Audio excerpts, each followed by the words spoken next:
Hello दोस्तों, नमस्कार। RJ Hindi कहानी में आपका बहुत बहुत स्वागत है। दोस्तों, कहानी का पूरा आनंद लेने के लिए वीडियो को लास्ट तक देखें और कहानी अगर पसंद आए तो कृपया चैनल को जरूर सब्सक्राइब करें और वीडियो को लाइक करें। तो दोस्तों चलिए शुरू करते हैं।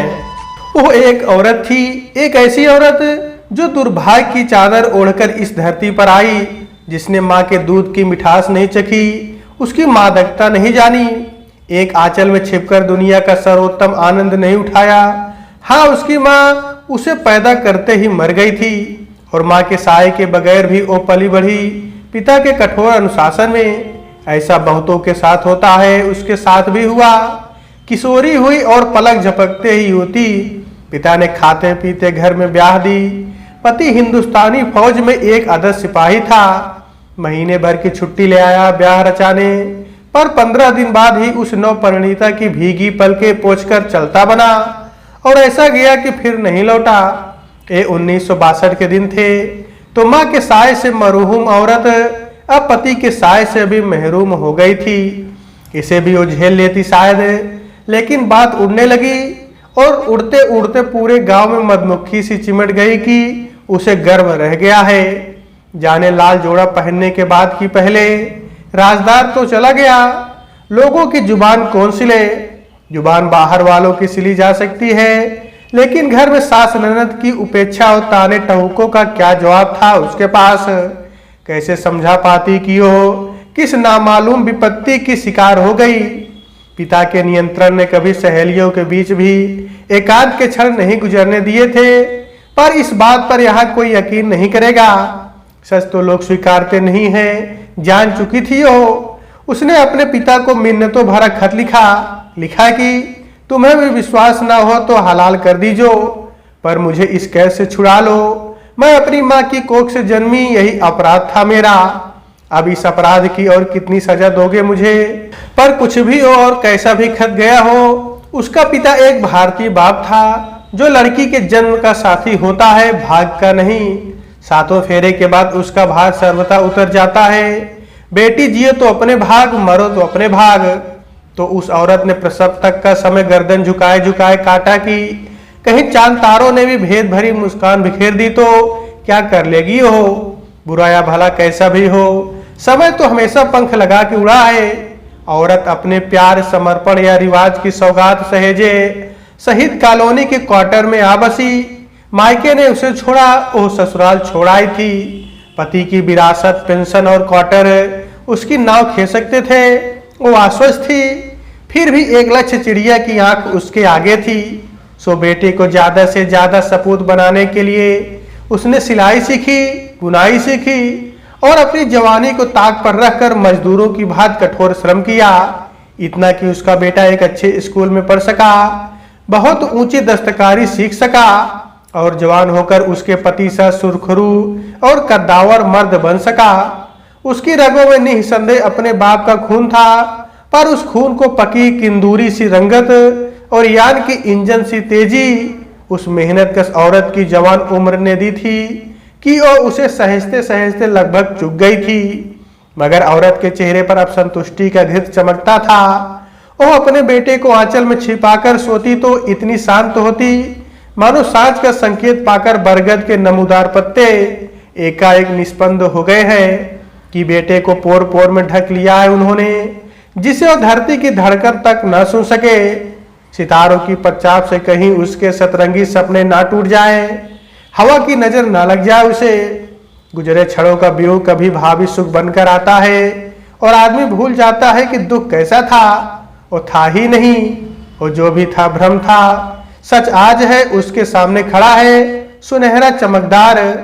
औरत ने अपनी सहेली की एक बिटिया बेटे के लिए चुन ली थी। अलबत्ता उन दोनों की छाया उसे अंगुल अंगुल ढक लेगी और भूल जाएगी कि वो वही औरत है जिसे बचपन में माँ की गोद नसीब नहीं हुई और जवानी में पति का प्यार। वो अपने पोते पोतियों के माध्यम से अपना बचपन जिएगी। अब घड़ी आ गई है, वो आत्मघोर सी पके अमरूदों का गुच्छा देखती रहती। यह पेड़ उसके बेटे की उम्र का था। एक दिन उसने अपने मन की बात कह दी कि मुझे एक बहू की सख्त जरूरत है।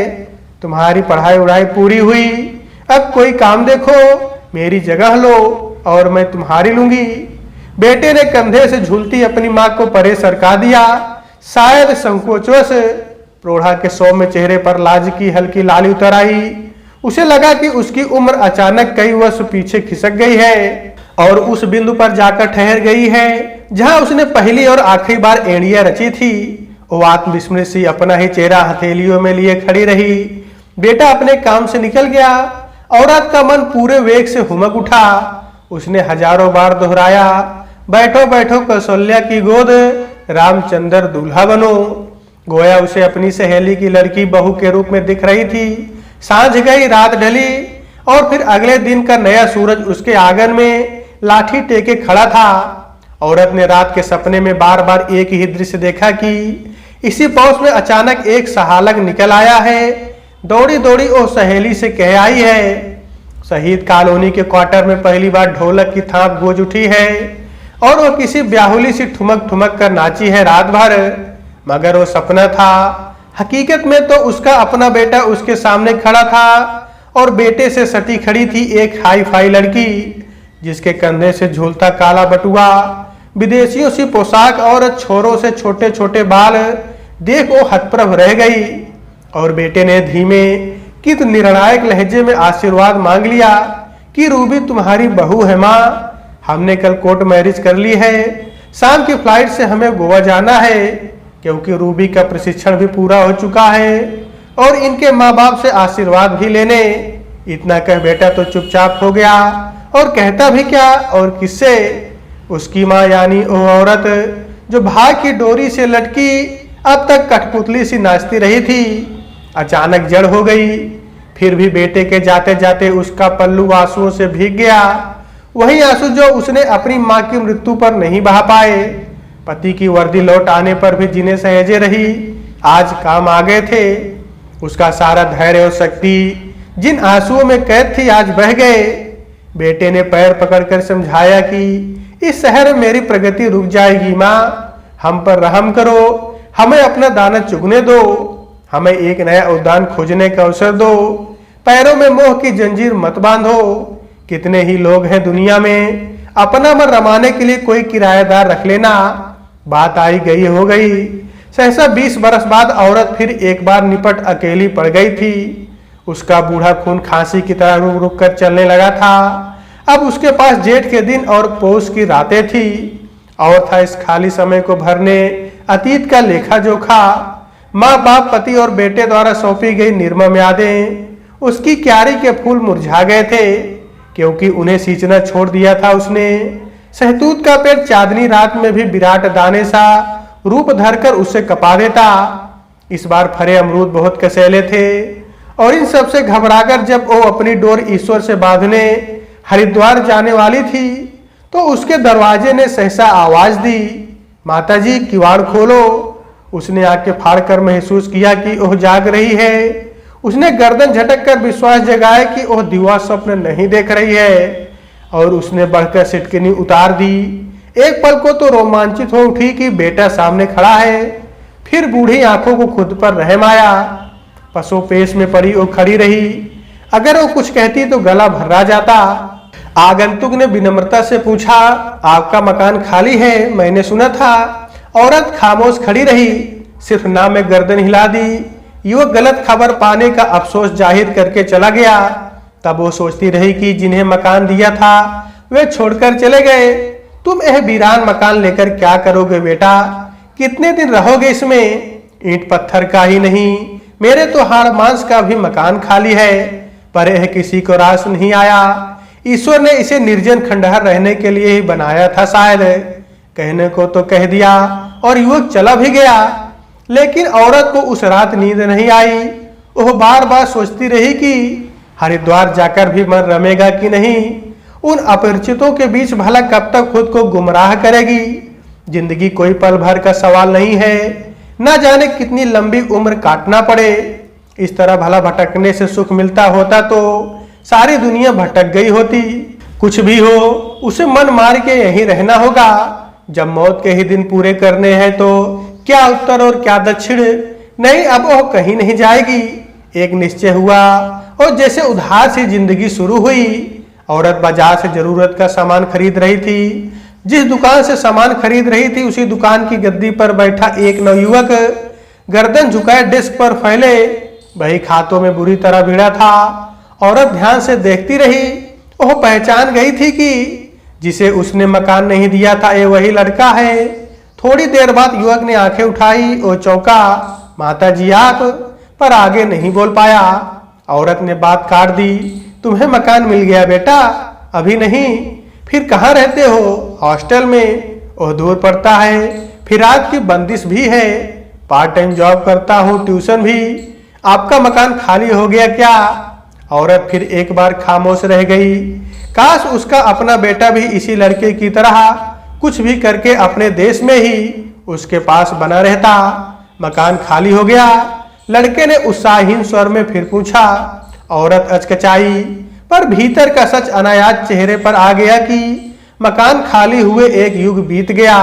कौन है जो उसे आबाद करे? और अगले दिन अपनी छोटी सी गृहस्थी, सिर्फ एक बिस्तर बंद और किताबों का झोला लेकर लड़का उसके मकान में आ बसा।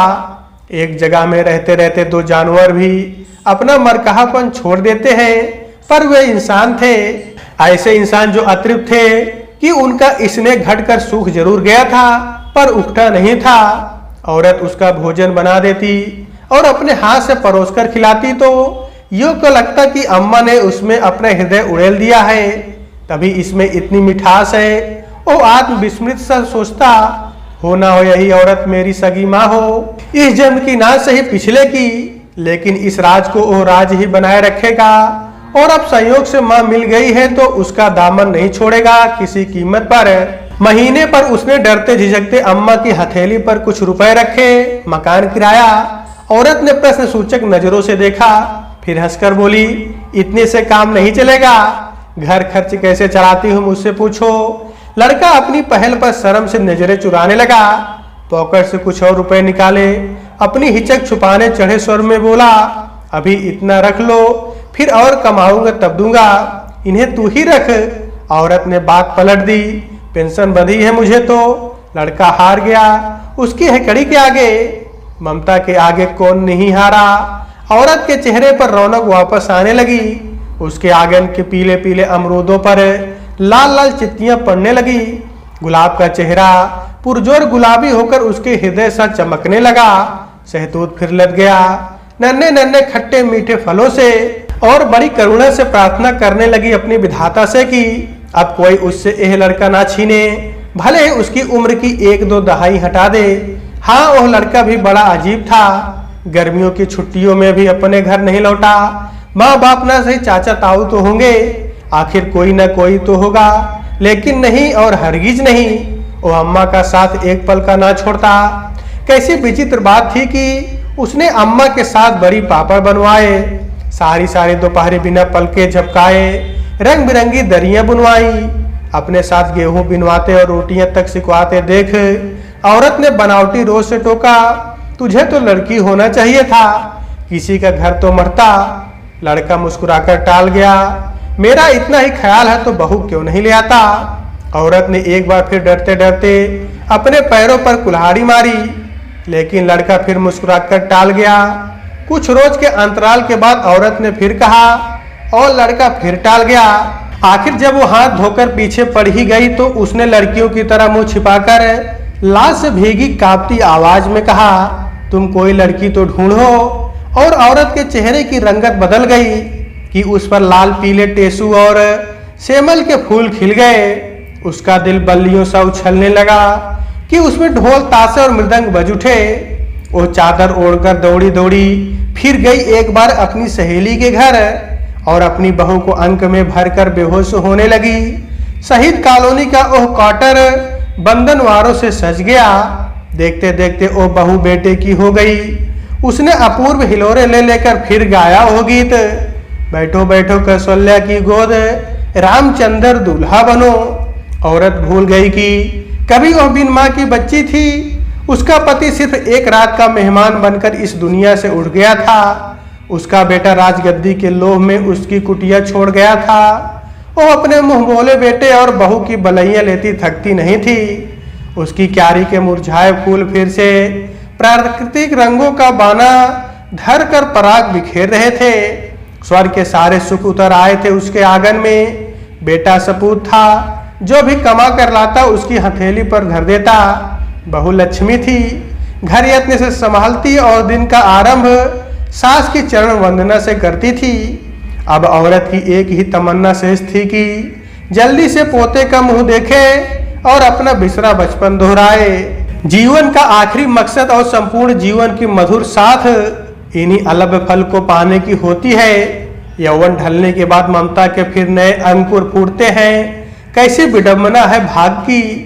औरत इसी मुराद को पाने की अगणित कल्पनाएं जुटाने लगी और तब एक दिन उसके अपने बेटे का खत आया। लिखा था, प्यारी अम्मा, तुम्हें जानकर खुशी होगी कि हम तुम्हारे पास लौटकर आ रहे हैं। समुद्र का जल स्तर अचानक बढ़ने लगा है। शहर खाली कराया जा रहा है। धंधे रोजगार चौपट हो गए हैं। अगर तुमने किराएदार रख लिया हो तो उसे निकाल देना। पत्र की इबारत पढ़ते ही उसे गसा गया। औरत अपने पलंग पर ढह गई। अचानक उसके सहतूत की पत्ती पत्ती झड़ गई थी। उस सुबह सूरज की सुनहरी किरणें उसके आंगन में नहीं फैली थी।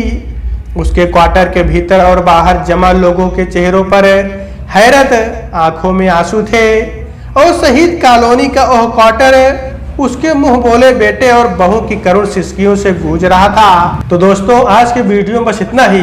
अगर कहानी आपको पसंद आई है तो कृपया चैनल को जरूर सब्सक्राइब करें और वीडियो को लाइक करें। तो दोस्तों, नमस्कार।